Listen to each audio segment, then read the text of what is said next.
हमारे साथ agriculture officer है आदरणीय राकेश जी हैं। तो मैं ऑर्गेनिक खेती से प्रयास करता हूँ कि इसका प्रचलन हो तो हमारा स्वास्थ्य ठीक रहे।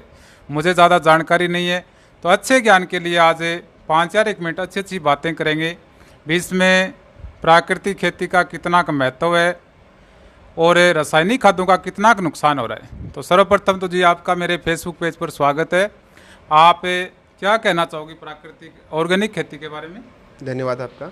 सभी किसान भाइयों को राम राम। देखिएगा, नेचुरल फार्मिंग या प्राकृतिक खेती की जो अवधारणा है वो काफ़ी प्राचीन है। भारत में पहले यही जो चलन में थी। धीरे धीरे हरित क्रांति का युग आया। सन 1964-65 में रासायनिक खादों के रूप में उर्वरक हमारे सामने आए। धीरे धीरे रोग कीट नियंत्रण के लिए कीटनाशक आए। रोगों के नियंत्रण के लिए आप फंजीसाइड, बैक्टीरियासाइड, इस प्रकार के केमिकल धीरे धीरे प्रचलन में आए। और हमारा जो जैविक उत्पादन था या जो अपनी जैविक भूमि थी वो धीरे धीरे उसमें अपघटन या उसका नुकसान शुरू हुआ।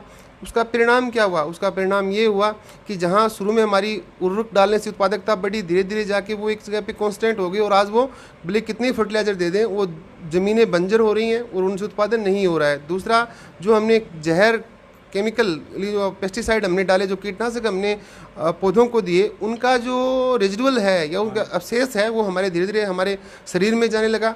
उसका परिणाम आप देख रहे हो कि अपने क्षेत्र में जहाँ कैंसर पेशेंट्स या हार्ट अटैक, ये जो बीमारियां हैं उनका बड़ा व्यापक प्रचार प्रसार हुआ। अभी भारत सरकार या राजस्थान सरकार का ये सोचना ये है कि किसानों को पुनः प्राकृतिक खेती के बारे में जागरूक किया जाए, उनको इसके दुष्परिणाम बताए जाएं और जैविक खेती करवाई जाए।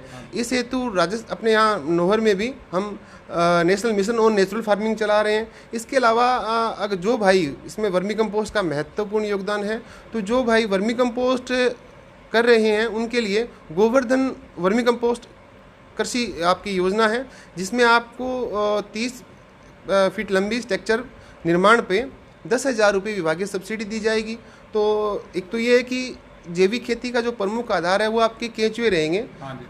जरूरी ये है जैविक खेती के लिए कि जो आपकी खाद जो तैयार करें वो वर्मी कंपोस्ट ही हो।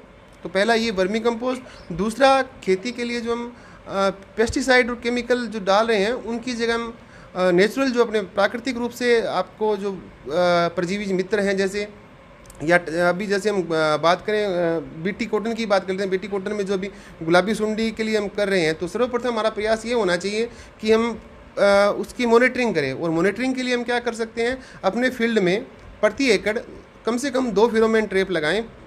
तो उन फेरोमोन ट्रैप में हम जाके सुबह शाम देखते रहें। यदि 5 पतंगे प्रतिदिन उसके आ रहे हैं तो हमें सोचना चाहिए कि वो क्रिटिकल है। और पहला छिड़काव हमें हमेशा किसी भी फसल में रोगों से बचाव, कीटों से बचाव के लिए नीम आधारित आपका जो निमिसाइड है 300 ppm उसकी 5 ml मात्रा प्रति लीटर के हिसाब से छिड़काव करना चाहिए। तो हमें पहला प्रयास ये करना चाहिए कि जैविक खेती में कि हम रसायनों का प्रयोग नहीं करेंगे। उर्वरक की जगह आप गोबर की खाद है जो अच्छी सड़ी का, आप गोबर की खाद तैयार कीजिएगा, कंपोस्ट तैयार कीजिएगा, वर्मी कंपोस्ट तैयार कीजिएगा। उसके बाद उनको रोग और कीड़ों से बचाव के लिए आपका बहुत सारे मेथड हैं, जिसमें आपका ये नीम बाण है, आपकी ये आगे दूसरी जो आपकी है ये अग्निस्त्र है। ये सब चीज़ें जो जैविक हैं उन चीज़ों का अधिकता आपको प्रयोग करना चाहिए। और अगर फसल आपकी सही होगी, जो हम खाएंगे, जैसा हम उगाएंगे वैसा ही हम खाएंगे, तो धीरे धीरे जो ये प्राकृतिक रूप से जो हम खेती कर रहे हैं इसको हमें बढ़ावा देना चाहिए, ताकि अपना स्वास्थ्य भी ठीक हो और आने वाली पीढ़ी भी इससे बच सके। जी धन्यवाद। बहुत बहुत धन्यवाद है जी। ऑर्गेनिक खेती का प्रचलन हो तो स्वास्थ्य अच्छा रहे। कितनी अच्छी जानकारी बताई। स्वास्थ्य संबंधित आजकल कैंसर बहुत बढ़ रही है। अल्ट्रासाउंड रिपोर्ट में पथरी बहुत मरीजों की आ रही है। तो आजकल ब्रेन ट्यूमर बहुत ज़्यादा आ रही है। मैं बीमारियों संबंधित जागरूक करने का प्रयास करता हूँ। तो आपसे बात करके बहुत अच्छा लगा जी। कीमती टाइम के लिए आपको धन्यवाद।